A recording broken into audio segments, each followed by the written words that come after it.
What if the biggest mystery of the universe wasn't out there in the stars, but inside of you? Imagine being 15, angry at everything, and convinced that life is nothing more than a cruel joke. Then one summer afternoon, you meet someone who changes everything you thought you knew about family, friendship, and love. Aristotle never believed the universe had secrets worth discovering until Dante walked into his life. Their story isn't just about growing up. It's about survival, identity, and the terrifying beauty of finally being seen. This isn't just a coming-of-age tale. It's a revelation. Hello, everyone, and welcome. Welcome to Book Podcast Zone. I'm Emma. And I'm John. Ready to dive deep into a story that has resonated with so many, exploring its profound insights and its really rich emotional landscape. Today, we're doing a special deep dive into the world of Benjamin Eliar Science's acclaimed novel, Aristotle and Dante Discover the Secrets of the Universe.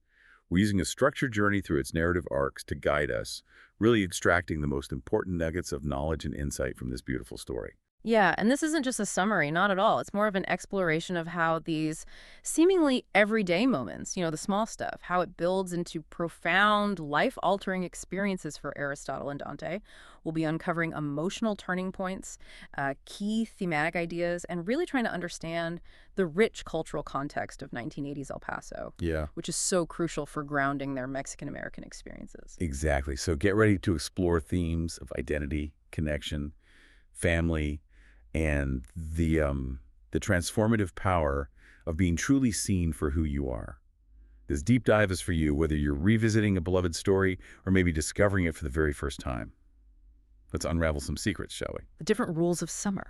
All right, let's kick off this journey with the first arc, the different rules of summer. From the very first pages, you can almost feel the weight of the summer air in El Paso, that sweltering heat that seems to slow everything down, yet somehow intensify every single emotion. It feels heavy, right? Oh, definitely. It's palpable.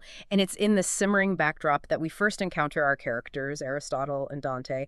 And each of them is carrying this profound, almost aching sense of being, well, out of sync with their own worlds, like they don't quite fit. Yeah, they both feel like outsiders. Right. And what's immediately striking is how science establishes this deep sense of isolation for both of them, even before their paths, intertwine.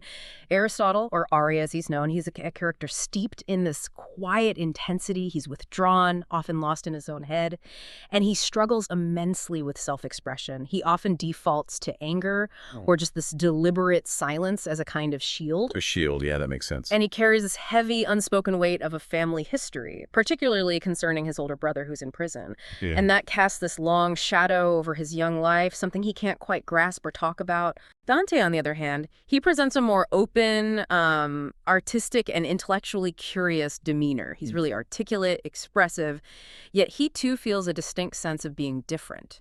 Maybe too sensitive, perhaps too artistic for the sort of conventional expectations around him in 1980s El Paso. So they're both lonely, but in very different ways. Exactly. This feeling of being an outsider, an observer in one's own life. It's such a universal starting point for so many young people. And science just captures it with such raw authenticity. It really lays crucial groundwork for why their eventual connection becomes not just meaningful, but absolutely vital. That initial sense of solitude for both characters is so palpable, you really feel it. And then the catalyst for everything is this chance meeting at a public swimming pool. It's such a simple, almost mundane setting, right? A pool. But it fundamentally shifts the entire trajectory of their lives. How does this initial encounter manage to set the stage for such a profound and deep connection? It seems so. Random at first. Well, it really prompts us to consider what makes certain friendships feel unlikely. And why are those often the ones that turn out to be the most transformative? Here, it's the profound contrast in their personalities that creates this immediate, almost magnetic pull. Opposites attract. Sort of, yeah, but deeper than that. Aristotle is the brooding introvert, right? Grappling with all this internal turmoil he can't articulate. He's angry, confused. And Dante is the uninhibited, thoughtful extrovert. He approaches the world with this open heart and a kind of voracious curiosity. He seems completely at ease with his own intellectual and emotional landscape, which is so different from Ari. Right. So their first real interaction, it's spurred by Dante's totally disarming offer to teach Ari to swim. And it isn't just a casual introduction, it's a direct challenge to Ari's carefully constructed walls. Because Ari can't swim and he's embarrassed about it. Exactly. And Dante just sees past Ari's anger and reserve. He offers this invitation into vulnerability, into genuine connection. That Ari, despite his ingrained skepticism and guarded nature, he just can't fully resist it. It's like a crack in the armor. And you see those kinds of unexpected connections happen all the time, don't you? You do. Think about those unexpected bonds forged during, say, summer jobs. Maybe you're working at a local diner or a camp in some small American town.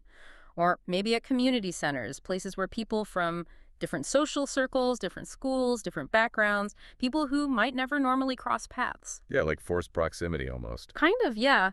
But these chance encounters often bypass all the preconceived notions and social expectations. There's less pressure, maybe, and it allows for an authenticity that often sparks the most meaningful and sometimes, yeah, absolutely life-altering relationships because you're not playing a role, you're just there. That makes perfect sense. Dante's openness acts as a key to Ari's locked-up world. And speaking of keys, the novel beautifully highlights how small acts of kindness are what truly begin to challenge their initial feelings of isolation.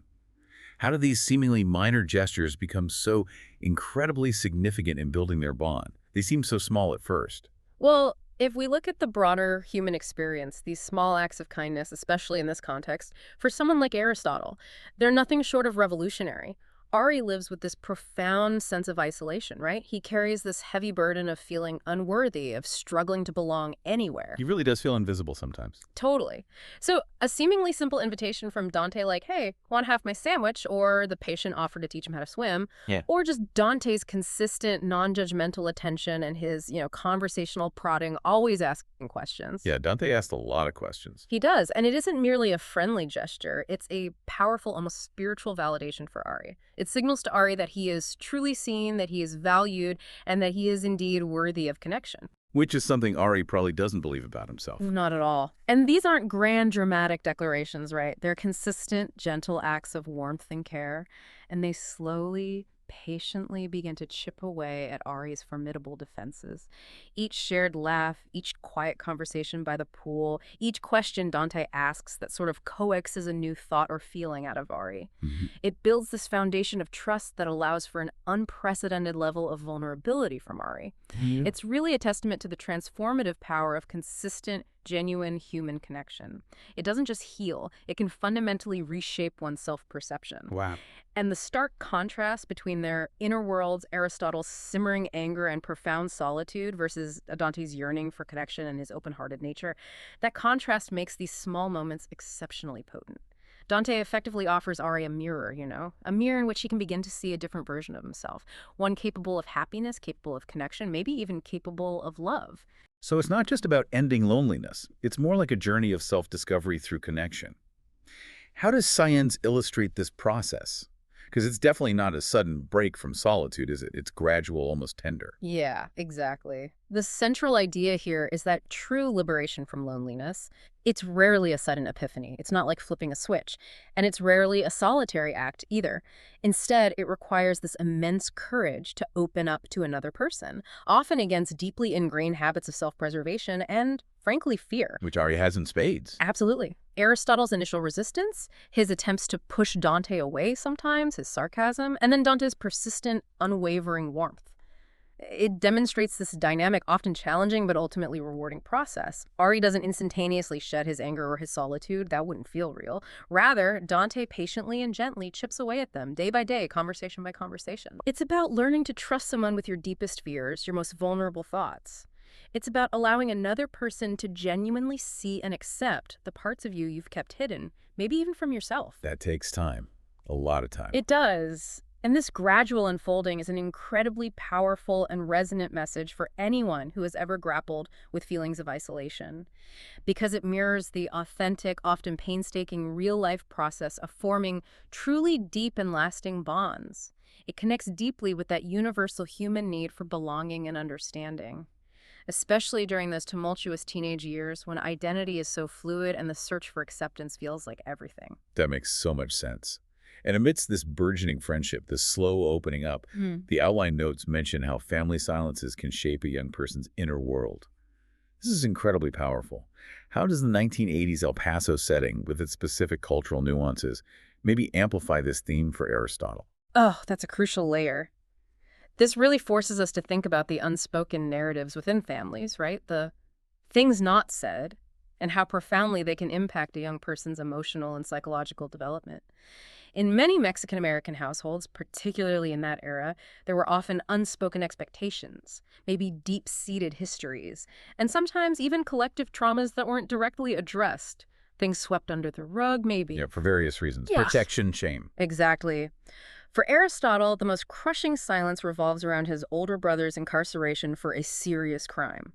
We don't even know exactly what for a long time. It's the elephant in the room that no one in his family, not his parents, not his aunts and uncles, ever discusses openly. Total silence. Total silence, and this void creates a profound chasm within him. It's a source of unarticulated pain and confusion that he struggles to comprehend or process. It's not just about the secret itself, it's about the immense emotional weight carried by the silence that surrounds it. This silence shapes Ari's identity. It leads to feelings of inadequacy, this deep-seated anger, and a pervasive sense that parts of his life, parts of his family, are inherently shameful or unmentionable. And the setting plays into that. The 1980s El Paso. I think so. The 1980s context in El Paso, a border city with deep cultural roots and traditions. It also hints at maybe a generational stoicism, where some parents might have felt it was their duty to shield their children from painful past events by simply not discussing them, protect them through silence. But it backfires. Often, yeah. It inadvertently leaves younger generations, like Ari, to piece together their family history and identity from the gaps, from the whispers, from the unanswered questions. And that often comes with lingering questions and unresolved emotional baggage. And you see that across cultures too, right? Not just specific to this context. Oh, absolutely. We see this in many American families, regardless of background. Think about events like a grandparent's difficult war experience, maybe a parent's past struggles with addiction or financial hardship, or even just a significant family loss that's rarely discussed openly. It creates a similar internal landscape of silence-shaped identity. Kids sense the gaps, they feel the tension, even if they don't know the full story. What a profound start to their story then. From feelings of boredom and intense isolation, to a burgeoning friendship, challenging those initial feelings and navigating the complex, heavy silence within his family. It truly lays such a vital, emotional groundwork for everything that unfolds later. Indeed, the groundwork laid in these early chapters is absolutely crucial. You need this foundation to understand their future growth and the incredible depth of their connection. It really highlights how the most profound changes in life often begin with the simplest interactions, and how the courage to genuinely engage with another person, to just be with them, can be the most significant first step towards self-discovery and a truer understanding of oneself. Okay, that sets the stage beautifully. So a friendship is born out of loneliness and contrast, nurtured by small kindnesses, all against this backdrop of unspoken family history. If you're finding this deep dive valuable, please consider hitting that like button, subscribe for more content, and share it with fellow book lovers. Your support helps us keep exploring these incredible stories. Now, let's move into the next phase of their summer.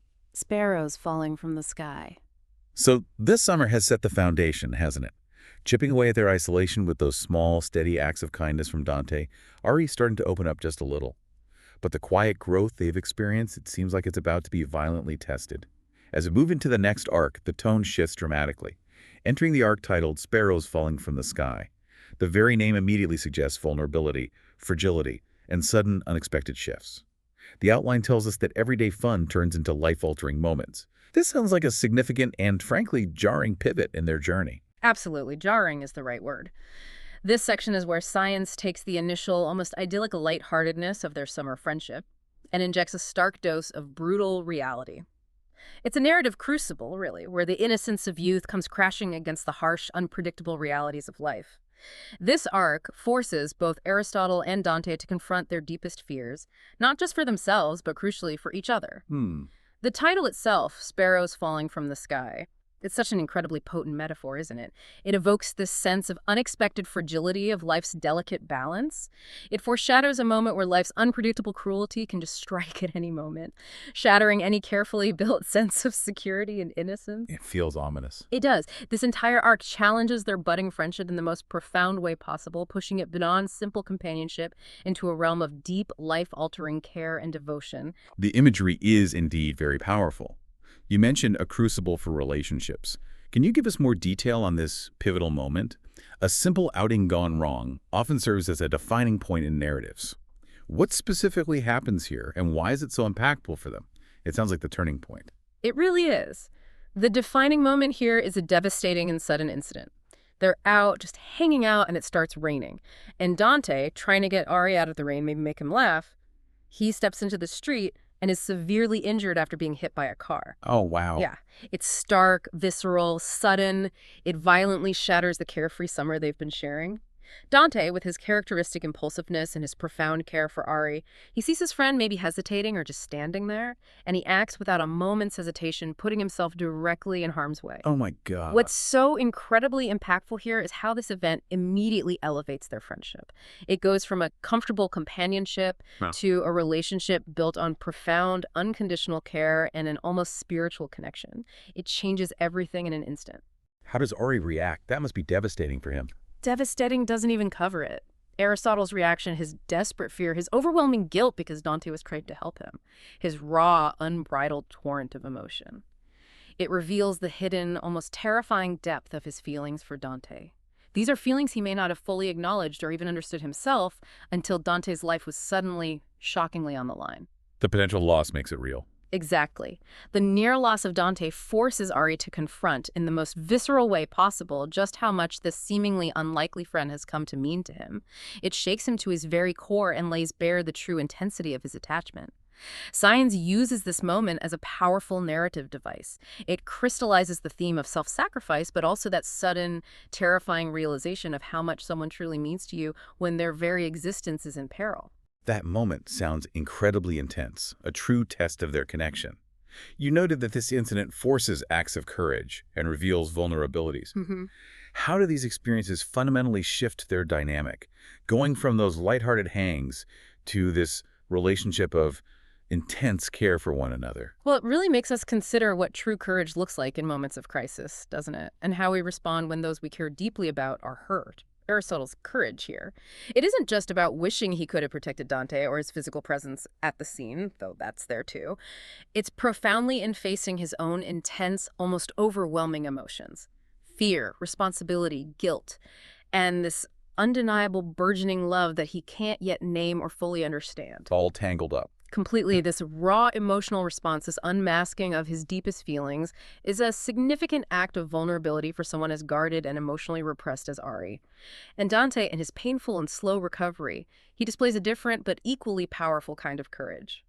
The courage of vulnerability. He allows Aristotle, and by extension us as readers, to witness his pain, his physical limitations, his frustration, his need for support. He doesn't retreat into himself, he leans into their connection. He lets Ari help him, lets Ari see him weak. That takes courage, too. Absolutely. This mutual display of strength and weakness, Ari's protective instinct and Dante's open need, it deepens their bond profoundly. It moves them far beyond simple friendship into something more foundational, more unbreakable.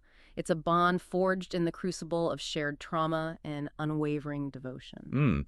And you see that mirrored in real life sometimes, how communities react to tragedy. Definitely. Think about how crises often reveal the true strength of community bonds in American towns. Maybe it's neighbors helping each other rebuild after a natural disaster, like a hurricane or a tornado, or friends rallying around someone facing a serious illness, organizing meal trains, fundraisers. People step up. They do. These shared adversities, these moments where everyone feels vulnerable together, they often forge unbreakable connections, connections that casual interactions or pleasantries simply never could. It strips away the superficial. It's a powerful exploration of how adversity can strengthen bonds, not just break them. Yeah. So, what does this entire arc teach us about sacrifice and resilience within friendships? It feels like a moment where the hypothetical, like, would you risk yourself for a friend, becomes terrifyingly real for them. Yeah, the core idea here revolves around the profound test of friendship under duress and what true sacrifice entails beyond just a singular heroic act. Sacrifice in this context. It isn't just Dante's initial impulsive heroic action to save Ari, that's huge, obviously, but it's also the ongoing, unwavering commitment to be there for someone through their pain and their arduous recovery. The long haul. Exactly. It's Aristotle's constant, devoted presence by Dante's bedside. his internal struggle, his quiet determination to help Dante heal, Uh-huh. his steadfast dedication to Dante's well-being during a time of immense uncertainty. That's a different kind of sacrifice, the sacrifice of time, of emotional energy, and their resilience. Hmm. It isn't simply about surviving the incident, it's about growing stronger because of it. Hmm. They find new and profound depths of understanding and empathy for each other through this shared ordeal. This shared adversity doesn't just solidify their bond, it transforms it into something incredibly robust, enduring, and infused with this mutual, unspoken promise of care. Yeah. It highlights that challenges in life, even the most painful and terrifying ones, can truly reveal the inherent strength and true nature of our closest relationships. It can make them more profound, make us appreciate them more, and ultimately make them more unbreakable. It really is a testament to the idea that facing the worst together can sometimes bring out the very best in a connection. It sounds like the physical pain Dante endures is mirrored by Aristotle's internal turmoil. The outline also mentions how physical challenges can mirror inner struggles, drawing from real-life inspirations of youthful bravery. Mm-hmm. Can you connect these ideas for us within the story? How does Dante's healing relate to Ari's inner state?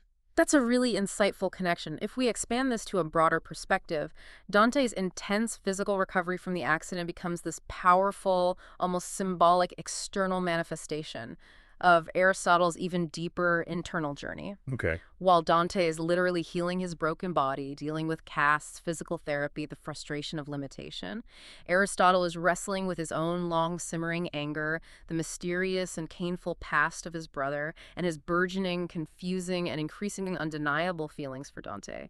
Just as Dante has to undergo a difficult physical healing process, learning to walk properly again, regaining his strength and coordination, Aristotle must confront and heal his own emotional wounds. Wounds that are less visible but maybe just as painful. Exactly. They are far less visible, but arguably just as debilitating for him.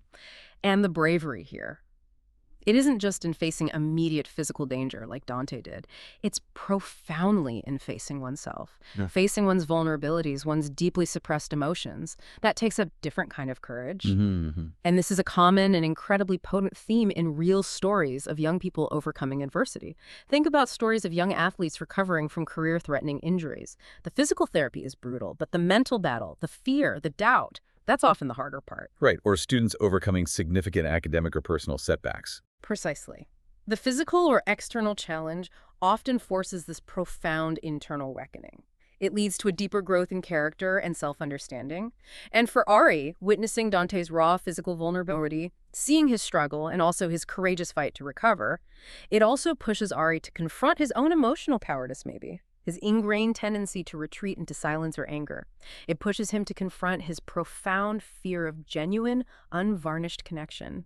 Seeing Dante fight makes him realize maybe he needs to fight his own internal battles, too. Wow, this section sounds incredibly intense, really putting their nascent friendship to the ultimate test. It's not just about what happens to them, but how they respond and profoundly grow through it. It changes the very fabric of their relationship. Absolutely. It solidifies their bond in a way that mere shared pleasantries or casual hangouts never could. It forges a foundation of deep mutual care, understanding, and an almost sacred commitment. And that foundation will be absolutely essential for the emotional challenges and revelations that are still ahead for them. This crucible moment forces them both to acknowledge the irreplaceable nature of their connection and the immense value they hold for each other. It's undeniable now. Okay, a truly pivotal arc. Remember, if you're connecting with this analysis, show some love with a like, subscribe for future deep dives, and share this conversation. We appreciate your support. Let's see what happens as summer draws to a close. The end of summer. All right, so we've journeyed through the initial connection, the deep isolation, and then that incredibly intense life-altering accident. As we transition from the crucible of sparrows falling from the sky into the next arc, the end of summer, there's an inherent bittersweetness just in the title itself, isn't there? Oh, absolutely. You feel it immediately. Summer ending always has that tinge of melancholy of things changing. Yeah. The outline hints that relationships deepen amid goodbyes and new beginnings, leading to heartfelt farewells that leave lingering questions. It sounds like a period of inevitable change and separation. It is. This arc skillfully leverages that natural rhythm of the seasons, the poignant conclusion of a truly pivotal summer, a time universally associated with change, growth, and often an impending sense of loss. What's particularly insightful here is how science portrays separation. Often you'd think distance weakens bonds, right? Out of sight, out of mind. Right. But here, it's almost the opposite. This distance actually strengthens their bond in a way. It forces both boys into deep introspection and a clearer, more defined understanding of what they truly value in their relationship. Interesting. It's a classic coming-of-age trope, the intense summer friendship facing the test of time and distance, but it's handled with such a unique emotional depth that makes it particularly resonant. This isn't just a temporary parting. It's a moment that forces both Aristotle and Dante to define for themselves what their profound bond truly means to them, individually and together. Those heartfelt farewells you mentioned earlier really carry significant emotional weight. What exactly makes these goodbyes so impactful for Aristotle and Dante? And what are those lingering questions that remain after they part ways? Well, if we consider the broader implications, the impending separation is because Dante is moving away to Chicago for a year while his father works as a visiting professor. Right, a long time for teenagers. A very long time. And this forces both boys to articulate, or at least intensely feel, the immense void that will be left by the other's absence. For Aristotle, especially, remember, he has only just begun to tentatively open up and allow himself to feel deeply connected to another person. He's just found this lifeline in Dante. Exactly. He has found a mirror, a trusted confidant, and this incredible source of joy and acceptance in Dante. And now that nascent light, that connection, is being pulled away physically, it must feel agonizing for him. Yeah, terrifying even. So the lingering questions aren't just about practicalities like, when will we see each other again, or will you write? They're much deeper, often unspoken inquiries about the fundamental nature of their bond. Questions like, what is this profound connection between us, really? What do we call it? Can it possibly survive this physical distance? Who will I be without your constant presence, Dante? Especially now that you've cracked open so much within me. Wow. Heavy stuff. Yeah. These questions resonate with the intense anxiety and profound emotional processing that accompanies significant separation in any close relationship, especially during youth when identity is still so fluid and relationships often feel foundational to one's very sense of self. It's the first real test of their connection beyond physical proximity and daily physical interaction. Can it exist just in their hearts and minds? That ache of separation sounds incredibly poignant and pivotal then. How does this emotional turning point specifically push self-reflection and growth for Aristotle, even while they're physically apart? Well, this raises a fascinating question about how we as individuals often grow most profoundly in the absence of others. How internal processing can intensify without constant external interaction. Like you have more time to think. Exactly. For Aristotle, Dante's departure creates this enforced solitude that significantly intensifies his introspection. Without Dante's direct, open, and often challenging influence right there next to him, Ari is left alone with his burgeoning thoughts and confusing feelings. This includes his new, complex feelings about Dante, his lingering questions about his family silences, his brother, and his evolving sense of his own identity and sexuality. All the things Dante usually helps him unpack. Right. This enforced solitude isn't merely a period of loneliness, though it is lonely. It becomes a powerful crucible for self-awareness. It pushes him to an entirely new level of self-reflection. It allows previously unexamined emotions, like his deepening affection for Dante, his simmering anger about his brother, his internal struggles with his own identity, to surface, mature, and demand his attention. He can't avoid them anymore. He really can't. The ache of separation isn't just about missing Dante's physical presence. It's about navigating the intense internal landscape Dante's presence had awakened in him. And now, in Dante's physical absence, Ari is compelled to navigate that landscape alone. And that's a common experience, right? The separation forcing growth. Oh, absolutely. Think about many young adults across the U.S. during their first year away at college. It's a huge transition. Or maybe when a close friend moves to a different state for a job or family reasons. The initial ache of separation, the loneliness, it often gives way to a deeper understanding of oneself and the true, often underestimated value of that friendship. And frequently, it leads to a more mature and resilient connection upon eventual reunion because you've both grown individually. It's powerful how distance can sometimes clarify feelings, ironically. So what does this section ultimately teach us about the endurance of true friendship?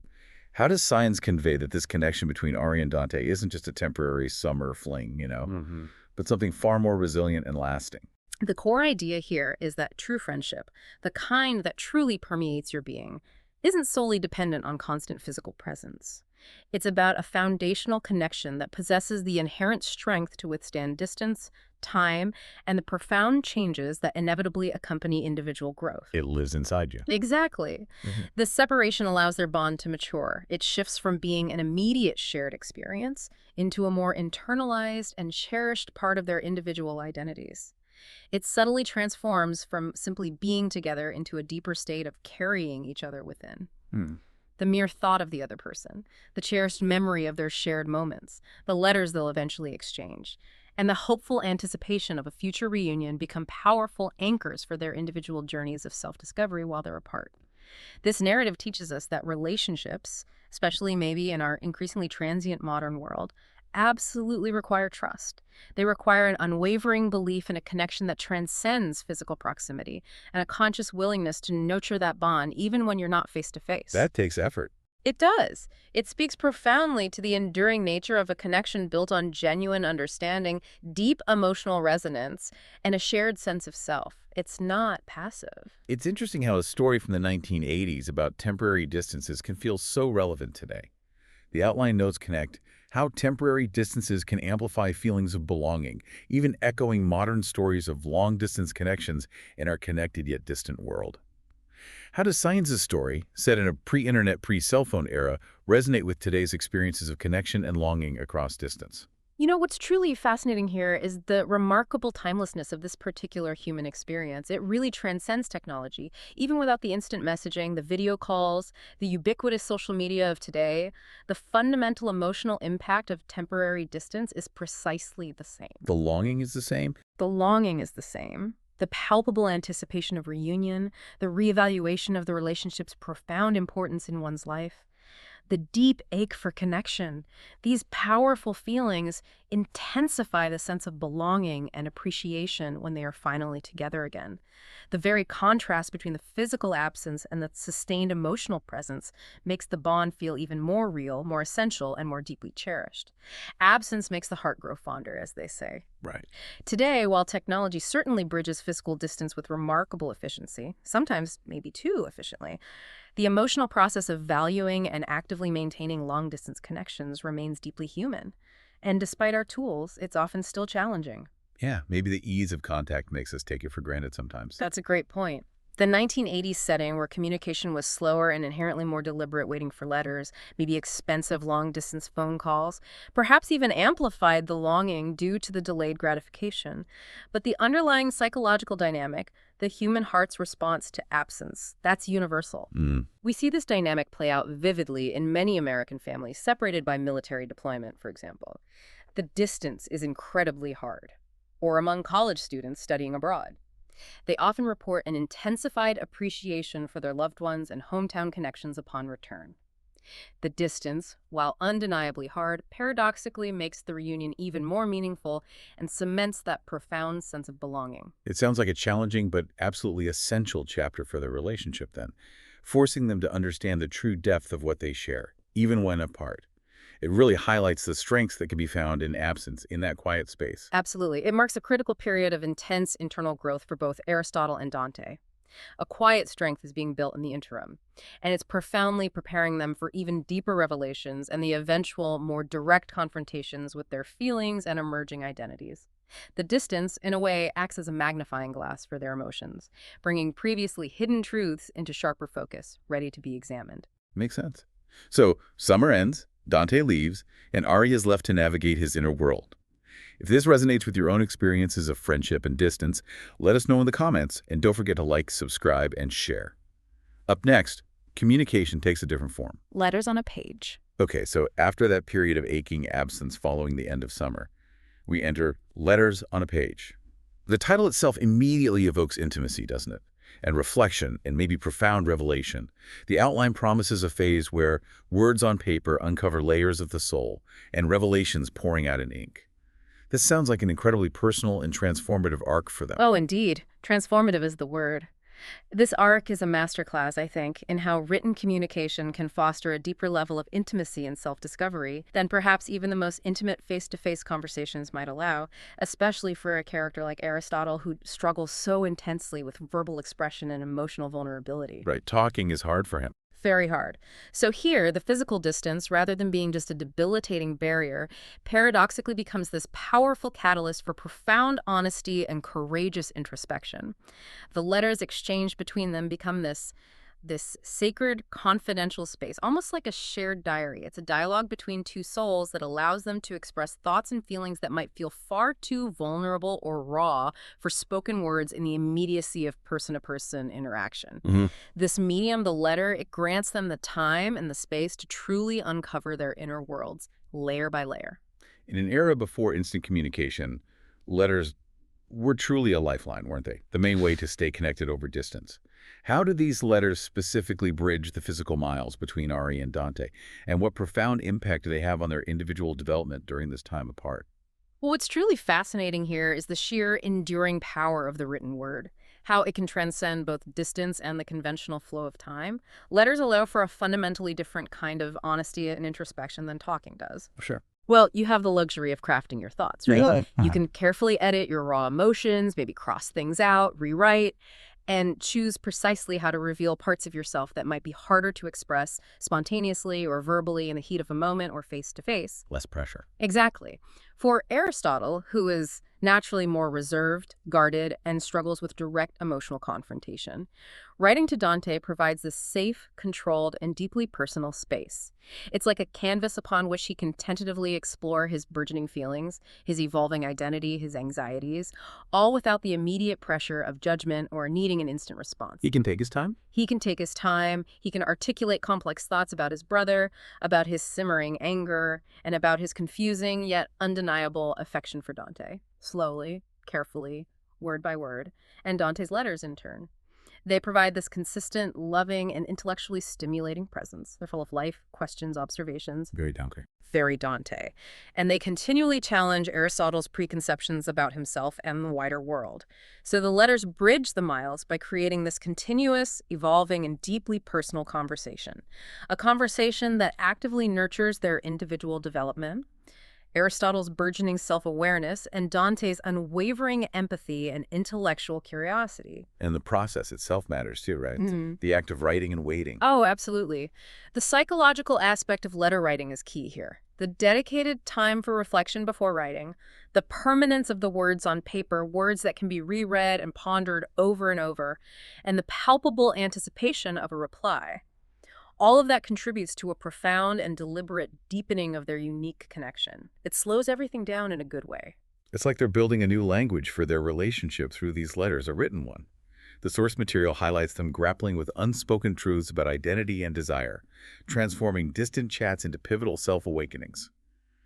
This sounds like an incredibly crucial period of self-discovery for both of them, but especially, it seems, for Aristotle. Yeah, it really is. And this brings up an incredibly important question. How does physical distance, combined with this reflective medium of written communication, uniquely facilitate confronting one's deepest, often most suppressed truths? The privacy and solitude of writing, knowing the letter is intended just for Dante, creates this kind of sanctuary, a sanctuary where Aristotle can finally begin to confront his sexuality and his intensifying, undeniable feelings for Dante. Feelings he couldn't maybe admit even to himself before. Exactly. These are truths that were incredibly difficult for him to articulate even to himself, let alone aloud, especially in a society that was considerably less accepting of diverse identities back in the 1980s. The letters effectively become a mirror for him, reflecting his internal landscape back to him, and gradually bringing these previously unspoken truths to the surface of his consciousness. And Dante's letters help with that. Immensely. Dante's open-hearted, inquisitive, and affirming letters act as this gentle, consistent guide. They encourage Ari to explore these profound feelings without paralyzing fear or self-judgment. Dante accepts whatever Ari writes, so this entire process transforms what might seem like mere distant chats into these pivotal self-awakenings, as Aristotle slowly but surely begins to name, understand, and accept parts of himself he had previously repressed or feared. That idea of distance providing a buffer, it makes me think of how people use other distanced forms of communication too. Absolutely. Think about how many young people, particularly those in the LGBTQ+ community, especially maybe in more conservative areas of the US, have historically used things like journaling. Right, writing just for yourself. Or maybe anonymous online forums and chat rooms, especially in today's context. or indeed letters, like in Ari and Dante's time. They use these methods to explore their identity before they feel ready or safe enough to verbalize it to others or even fully to themselves. The distance or the anonymity often provides a necessary buffer for that deep introspection and the gradual journey towards self-acceptance. So it's not just about exchanging information then. It's a profound act of self-construction and relational intimacy happening through these letters. What's the core message here about communication itself? It seems to be much more than just a means to an end in this story.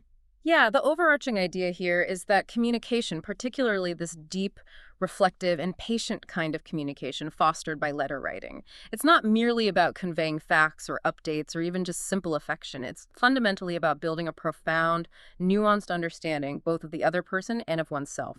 Through their letters, Aristotle and Dante are not just sharing snippets of their daily lives in El Paso and Chicago.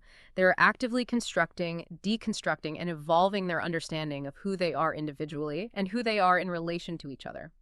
They're sharing vulnerabilities, articulating fears, expressing dreams, confronting doubts, effectively creating the shared narrative that solidifies their individual identities and their combined journey even while apart. Yeah. It's an intimate journey of mutual self-discovery enabled by profound, intentional, and often painstaking dialogue. This narrative powerfully demonstrates the incredible impact of truly intentional and patient communication on both personal growth and the depth of a relationship. It powerfully shows us that to truly know someone, and perhaps even more importantly, to truly know yourself, you must be willing to engage in a conversation that courageously goes far beyond the superficial. That slow, deliberate pace of letter writing versus our current instant communication. It really is a stark contrast. The outline notes point out the era's lack of instant tech, showing how patience in relationships builds deeper trust. How does this slow communication inherently impact the quality and depth of their connection compared to, say, texting today? Well, if we connect this to the broader picture of human connection, the inherent delay in letter writing actually forces an incredible degree of patience and deep reflection. You simply cannot impulsively fire off a response to a letter in the same way you might a text message or an email. There's no instant gratification. Yeah, you have to wait for the mailman. Exactly. You are compelled to read, to really process the words, to let them sink in, to wait for an emotional resonance, to think carefully about your reply, to craft it thoughtfully, maybe rewrite it, and then to wait again, sometimes for days or even weeks for a response. That waiting must build anticipation too. Huge anticipation. And this deliberate, unhurried, and mindful process of waiting, writing, and rereading each other's heartfelt words, Yeah. it fosters a fundamentally different and often deeper kind of trust. It's a trust in the other person's consistent presence, their thoughtful engagement, and their enduring commitment, even across significant miles and weeks of silence. It means that every single word written carries more weight, more intention, and greater significance.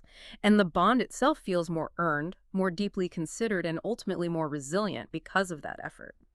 This slow burn of connection can serve as a powerful counterpoint, maybe even an antidote, to the instant gratification often sought in modern relationships, where quick replies can sometimes mask a lack of true depth or genuine consideration. Yeah, that's a really interesting contrast. Think about today's dating landscape, where quick texts and instant replies are often the norm, sometimes expected. Compare that to the slow burn of letter writing in a previous generation. Maybe in a rural community where communication was less immediate anyway. It often led to relationships built on a deeper, more profound understanding of character and a more enduring commitment over time, developed through that patient exchange.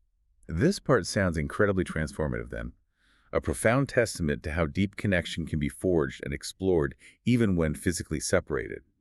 It's like their souls are truly merging on the page, finding words for things they couldn't say out loud. Precisely. It's where their internal landscapes truly begin to merge, clarify, and take definitive shape. And it's laying the essential groundwork for the more direct confrontations and the intense emotional reckonings that are inevitably yet to come when they reunite. These letters are the quiet, powerful force that propels their story from a nascent friendship toward something far more profound, self-defining, and ultimately revolutionary for both of them. A powerful exploration of communication and self-discovery. If you've ever had a meaningful connection through letters or long-distance communication, we'd love to hear about it. Remember to like, subscribe, and share this deep dive. Now, what happens when the distance closes? Remember the rain. Okay, so we've journeyed through the intense intimacy and self-discovery facilitated by their letters while Dante was away. As we transition from the revelations found in Letters on a Page, we move into the next arc. Remember the rain. The very imagery of rain. It immediately suggests cleansing, maybe a storm, emotional release, and ultimately renewal. It feels significant. It really does. The outline promises that rainy days bring storms of emotion, washing away old hurts, leading to reunions that stir up past pains but pave the way for healing. This sounds like a critically important arc where all that internal work, all those written words, finally have to meet external reality again. Right, the reunion. Yes. This arc is, indeed, critically important. It marks the physical reunion of Aristotle and Dante after their significant period of separation. A separation during which so much internal and emotional growth occurred, so many unspoken truths were explored, nascent desires acknowledged, all through their letters. And with that reunion comes the complex and often painful task of integrating those letter-based revelations into their real-world interactions. That's got to be hard. It is. It's often much harder to live out these deeply personal truths and vulnerabilities in person than it is to articulate them in the privacy of one's own written reflections. The rain metaphor is particularly apt here because it signifies both things: the cleansing, almost cathartic washing away of past wounds, and also the emotional storms that must inevitably be weathered for true, lasting healing and acceptance to occur. It's not a gentle shower, necessarily. It feels more like a necessary downpour, clearing the air. The idea of reunions stirring up past pains is deeply intriguing. What specific old hurts or past pains are brought to the surface upon their reunion, and how do they actually begin to wash away in this section? Does the rain literally or metaphorically help? Well, what's truly fascinating here is that the old hurts aren't necessarily about their relationship with each other in a direct sense, not new conflicts between them, but rather they're about their individual traumas and the pervasive family shadows that have been simmering, often unaddressed and silently destructive, for years within Aristotle especially. The stuff you started writing about. Exactly. For Ari, this involves confronting his deeply rooted, almost visceral anger, the agonizing internal conflicts surrounding his brother's incarceration, and his now clarified but still terrifyingly vulnerable feelings of love and profound desire for Dante, which were easier to write than to maybe show or say face to face. Dante's presence, his physical presence back in El Paso, acts as an incredibly powerful catalyst. Dante's open, accepting, and steadfast presence, a presence profoundly forged and understood through their candid letters. He doesn't let Aristotle retreat. He doesn't allow Aristotle to slip back into his usual protective silences or his deflecting anger. Instead, Dante gently, persistently, and with immense love makes these buried issues impossible for Ari to ignore any longer. He forces a reckoning that is undoubtedly painful but absolutely essential for Aristotle's profound healing. So Dante pushes him. Lovingly. Lovingly, yes. And the washing away of these hurts truly begins with this courageous confrontation. The courageous act of bringing these long-held pains and suppressed truths out into the light of their shared presence, where they can finally be acknowledged, processed, and gently yet firmly addressed, rather than continuing to fester in the emotional darkness inside Ari. The comfort of a trusted friend like Dante creates this safe, non-judgmental space for Ari to finally confront these difficult personal and family issues, allowing for a level of vulnerability that had previously been utterly impossible for him in person. This sounds like a period of intense emotional labor, especially for Aristotle, facing those family shadows and personal doubts head-on. How do these difficult confrontations ultimately lead to moments of clarity and strengthened ties for him, as the outline suggests? Well, this brings up a really important question, doesn't it? About the challenging process of integrating our deepest, most private truths into our public lives, especially with those we love most deeply, like family and our closest connections. For Aristotle, confronting his family directly about his brother, about the long-standing, suffocating silence that has haunted him for years, and eventually confronting them and himself about his own burgeoning feelings and identity, that represents an immense, profoundly courageous step for him. Huge. Huge. The moments of clarity emerge precisely from this act of articulating these long-held truths, from bringing them out of the shadows where they've been hidden and allowed to grow monstrous. When Aristotle finally finds the voice and the courage to speak his truth, not just to Dante, but to his parents too, it's not just for them, it's a liberating act for himself. And it also potentially creates an opportunity for a deeper, more authentic understanding within his family, even if it's difficult at first. This act of honesty, though incredibly difficult and fraught with anxiety and uncertainty, ultimately strengthens his ties, not just with Dante, but fundamentally with himself, as he solidifies his own identity by speaking it aloud. And maybe with his family, too. Potentially, yes. It opens the door, sometimes slowly, sometimes painfully, to a more genuine and open relationship with his parents, particularly his father, as we see later. And that mirrors real life, too, that struggle to integrate discovered truths back home. Absolutely. We see parallels to this experience in young adults across the U.S. all the time, returning home from college after a period of intense self-discovery, maybe. Yeah, coming back changed. Exactly. They often feel compelled to initiate difficult conversations with their families about their changing aspirations, their evolving identity, maybe their sexuality, or unresolved past family issues they now see differently. These conversations can indeed be tense and emotionally charged. They can cause friction, but they often lead to deeper, more authentic family relationships in the long run. Or, at the very least, they lead to a clearer, stronger sense of self and personal boundaries for the individual involved, even if the family reaction isn't ideal. So what's the core message in this arc about forgiveness and renewal? It seems central here. Hmm. Is it primarily about forgiving others, like his family, or forgiving himself? Or is it an intricate blend of both? I think it's definitely an intricate blend. It's multifaceted forgiveness, a complex, layered process. It is profoundly about Aristotle beginning to forgive his family, particularly his parents, for the pervasive silences that caused him so much deep-seated pain and confusion. Understanding maybe why they were silent, but perhaps even more significantly, it's about him forgiving himself. Forgiving himself for his own deeply internalized anger, for his past confusion, for his previous inability or fear to express his authentic self. This act of self-forgiveness is absolutely crucial for his emotional liberation and growth. He has to let go of hating that part of himself. Yeah, that makes sense. The renewal that follows comes directly from this courageous emotional honesty and self-acceptance. The process of accepting who you are at your core, acknowledging where you come from, including the difficult parts, and embracing the complex, sometimes painful journey that has shaped you. This renewal isn't simply an absence of pain. That can be an unrealistic expectation for deep-seated trauma or long-held secrets. Instead, it's a conscious, active choice to move forward with profound understanding, compassion, and acceptance, thereby laying a new, healthier foundation for future growth and self-love. Wow. It speaks volumes about the profound transformative power of forgiveness, both internal and external, in navigating life's intricate emotional complexities and finally moving past the crippling burdens of the past. That deep dive into forgiveness is incredibly insightful. The outline notes also include added context on cultural family dynamics that influence how we process trauma. We touched on this earlier with the silences, but how does the specific Mexican-American context in 1980s El Paso shape this process of healing and forgiveness during the reunion phase? Yeah, broadening that view again, cultural dynamics significantly impact how trauma is processed, discussed, or often consciously not discussed within a family unit. In some cultural contexts, including certain Mexican-American traditions, especially perhaps in that era, there can be a very strong emphasis on family loyalty, familismo, a deep sense of privacy, and a tendency to keep certain hardships, personal struggles, or perceived disgraces strictly private within the immediate family.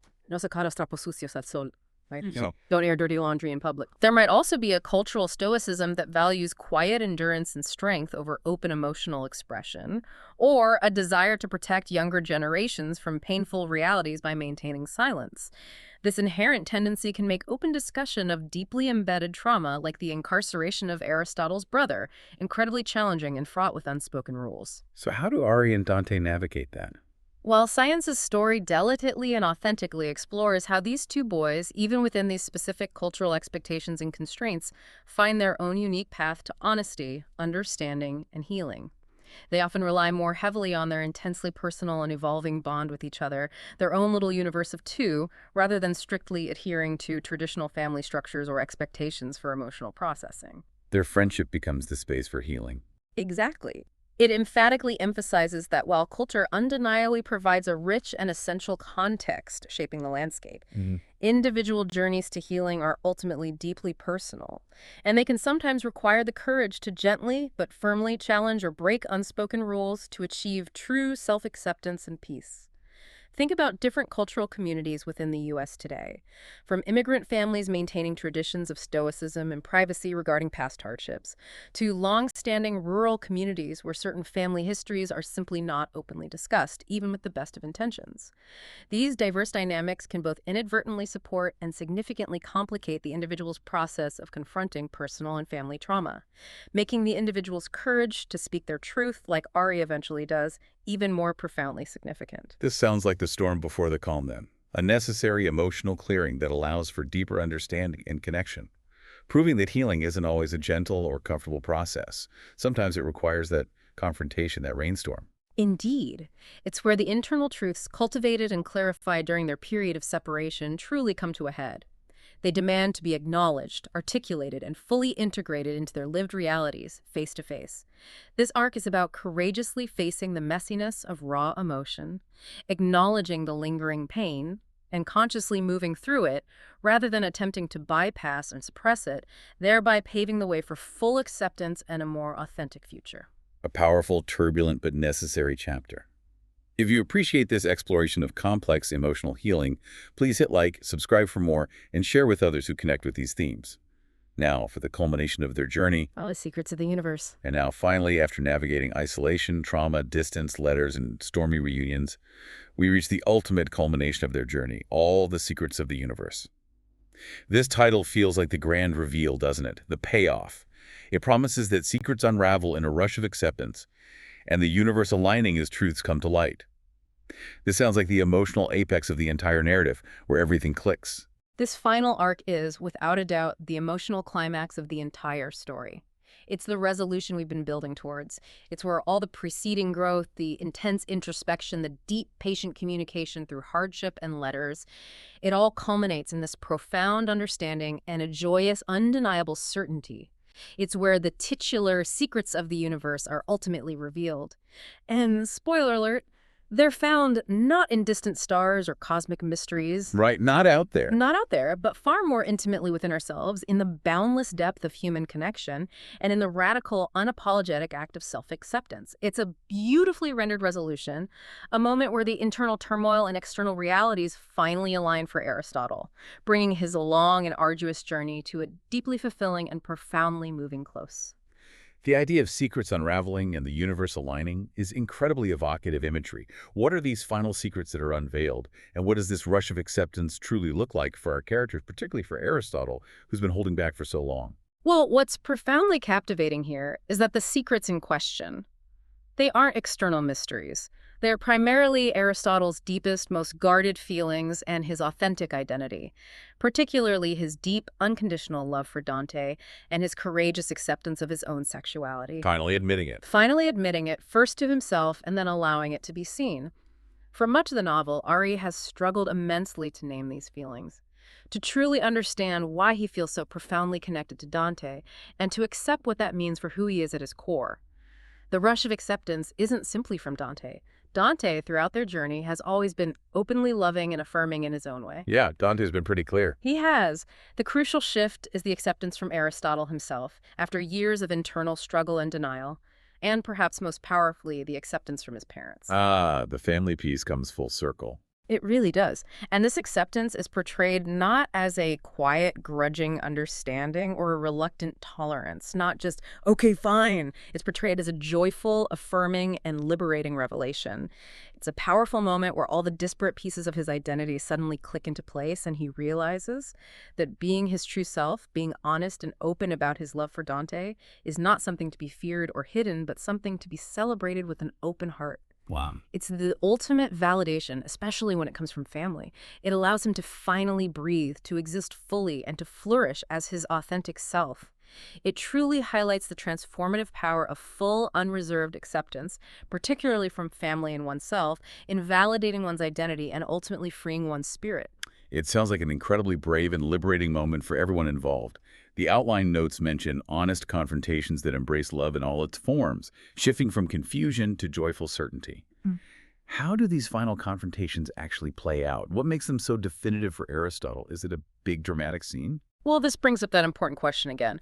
What does true unconditional acceptance look like in practice?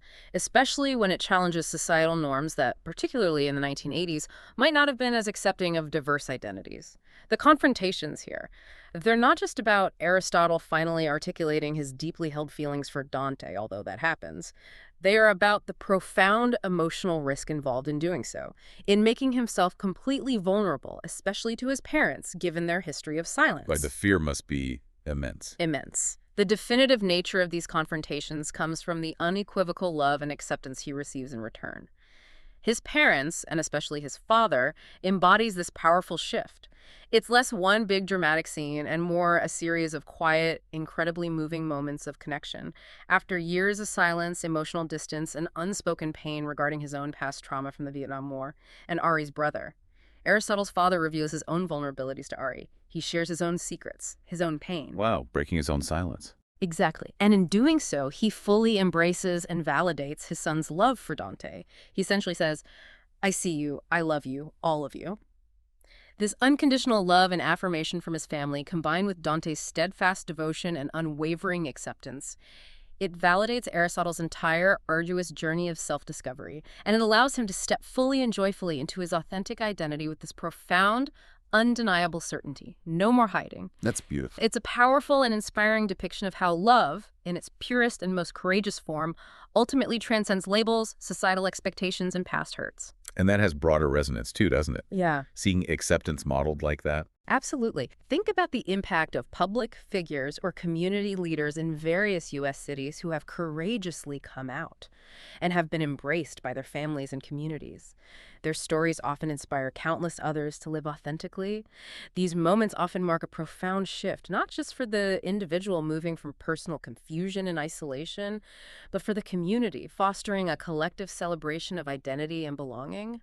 Seeing acceptance makes acceptance easier for others. That's such a beautiful and affirming culmination to their story. Yeah. So what's the ultimate takeaway from this final arc about identity and unbreakable bonds? It truly feels like the full realization of our deep dive's opening premise, about the secrets being inside us. Yeah, the core ideas here powerfully wrap around the celebration of one's authentic identity and the unwavering resilience of true unconditional love. It's a profound affirmation that finding your true self and having that self loved and accepted for exactly who it is, warts and all, that is indeed the biggest mystery and the greatest revelation one can experience in life. That's the secret of the universe. The bond between Aristotle and Dante is shown to be truly unbreakable. It has weathered every conceivable challenge. The initial awkwardness and nascent curiosity, the shock and trauma of a life-threatening accident, the pain and growth forged through separation, the profound vulnerability explored in their letters, and the courageous confrontations with both family and self.